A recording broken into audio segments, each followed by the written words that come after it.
بەڵێ بیسەرانی خۆشەویست لە رادیۆ سەلام لەسەر شەپۆلی 94.3 پرۆژەکان بۆ هاوکاریکردنی ئاوارەکان پەنابەران بەگشتی بەردەوامن. یەک لەم پرۆژانەی لەم یەک دو ڕۆژەی دوای ئەنجام درراوە پرۆژەی گەرمکردنەوەی ئاوارەکانە کە لەلایەن ڕێکخراوی IFMC کوردستانەوە ئەنجام درراوە. سەرپەرشتیاری ئەم چاڵاکیە دکتۆر وەلید موفەق کە بەخۆی خوێندکارە قوتابیە لە زانکۆی هەولێری پزیشکی و ئەندامە لە ڕێکخراوی ناوبراو. ئێستا دکتۆر وەلید بە شێوازێکی ڕاستەوخۆ لەگەڵماندایە. پێمان خۆشە لەسەر ئەم پرۆژەیە هەندێک قسە بکەین. دکتۆر زۆر سپاس باو دەرفەتەی بە ئێمەت بەخشی، بەڵام پێش ئەوەی بڵێن دەست بە قسەکردن بکەین لەسەر ئەم پرۆژە پێم خۆشە بە کوردی ڕێکخراوی IFMC کوردستان بدەیە ناساندن بۆ بیسەرانی رادیۆ سەلام. بەڵێ سەرەتا سوپاس بۆ ئێوە کە بانگێشتان کردم و سوپاسی ڕێکخراوەکەشم دەکەم کە پاڵپشتیان کردین بۆ ئەو ڕێکخراوە. ڕێکخراوی IFMC لقێکە لە IFMC کوردستان لقێکە لە ڕێکخراوی IFMC گەورە کە لە ساڵی 1950 یەکەم جار لە دانیمارک دامەزرا و نزیکەی لە 129 وڵات ڕێکخراوی ئەندامیان هەیە و یەکێک لەو ڕێکخراوە ئەندامانەش ئێمەین وەکو ڕێکخراوی IFMC کوردستان کە لە 2009 دەستان بە چالاکی کارەکانمان کردووە. ڕێکخراوی IFMC کوردستان تەنها لەلایەن قوتابیانی پزیشکیەوە بڕێوە دەبرێت و چالاکیەکانی زیاتر لایەنی مافی مرۆڤ و خزمەتکردن بە قوتابیانی پزیشکی و تەندروستی کۆمەڵگایە. بەڵێ بەڵێ دکتۆر وەلید هەروەکو ئاماژەمان پێکرد پرۆژەی گەرمکردنەوەی ئاوارەکان هەڵمەتێک بوو بۆ یارمەتیدان و کەمکردنەوەی بارگرانی ئاوارەکان. ئەگەر بڵێ کەی ئەم چاڵاکیە بەڕێوە چووە کێ بوون ئەوانەی تایدا پشتگزار بوون؟ بەڵێ ئەم چالاکیەمان دەتوان لەم هاو بەشێک بوو لە نێوان ئێمە و چێتی قوتابیانی کوردستان. ئەم چالاکیە نزیکەی 2 هەفتە لەمە بەر ئەشیاکانمان تەوزیا کرد، بەڵام ئەمە نزیکەی ئەوە 2 مانگ دەبیتن دەتوان بڵێن زیاتریش خەریکین ئەشیای خەڵەکەینەوە. بەڵێ بەخشە. و دکتۆر کێ بوون ئەوانەی یارمەتی ئێوەیاندا زیاتر ئەوانەی لەگەڵ ئێوە بوونیانی بێجگەلەوەی ئێوە لەگەر یەکەتی قوتابیانی کوردستان پارتنەر بوون، کێ بوون ئەوانەی تر کە بەشدار بوون لەم چاڵاکیە؟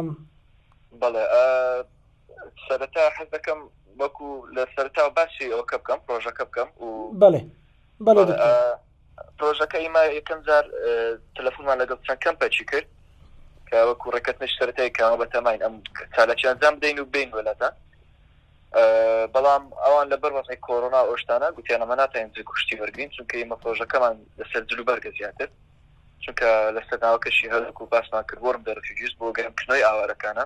بەڵێ اینجا کەمپی بەحرکە ئەوان گوتیان بە شەرتە قبوڵی دەکەین کە جلوبەرگەکان بشورێن بۆی پاککارتر بێ و هیچ دوور بن لە ڤایرۆس و ئەوشتانە. ویوۆش هەبوو کە وەش هاوسێکە شوێنی جلوبەرگ شوشتن و ئوتوکردن ئەوانە بە خۆڕایی بۆمانیان شوشت و مەسپاسیان دەکەین. بەڵێ دوای ئەوە دابشکران و دکتۆر ینی بڵێن ئایا ئەشیاکان زۆر بوون ینی باش بوون بەشی هەموو ئاوارەکانی ناو کەمپی بە حرکەی کرد یان خود بڵێن بپەی؟ بەڵێ نزیکەی 250 بۆ 300 خێزان توانیان سودمەند بن لە کاڵەکانمان و ئەمە هەر خێزانە چیش حسابی منداڵ و دایک و باوک و ئەوانەمان کرده بوو دەتوان بەمە خێزانە بڕێکی باشی وەرگرت نزیکەی 250 بۆ 300 خێزان. بەڵێ دکتۆر وەکتر دکتۆر وەلید ینی کە ئێوەش تاکیدم لەوێ بووینە ئێحساسی ئەو ئاوارانە چۆن بوو کە وەکو بڵێن ئیتر جلوبەرگی زستانە کە وەکو بڵێن بارودۆخیان لەوانەیە خراپی بەسەریاندا دابش کرایە لەو کاتەی لەوێ بوون ئێحساسیان چۆن بوو ئەوان؟ بەجددی لە بۆمەش هەر نەکرد لە بۆوانە بۆمە شعورێکی خۆش نەبوو کە بینیمانەها پێویستنەوە دەتوانم بڵێم عنی کە ئەمە زانیان ئەمە دەچین ئەشیامان پێ هەموو خڕبوونەوە بۆی بتانن بەشی خۆیان وەربگرن یعنی دەم ژاوەژاوەکی زۆریش دروست بوو بەڵام یعنی ناحەقیان ناگرین پێویست بوون بەجددی ینی لە بۆ ئێمەش کە هەومان کە ئەندامەکانی ئێمەش چوین لە بۆ مە شعورێکی ناخۆش بوو نەکرد لە بۆوان کە ئەحساسیان ئەوها پێویست بوون و شوێنەکەیان سارد بوو باران لێیان دەدان و.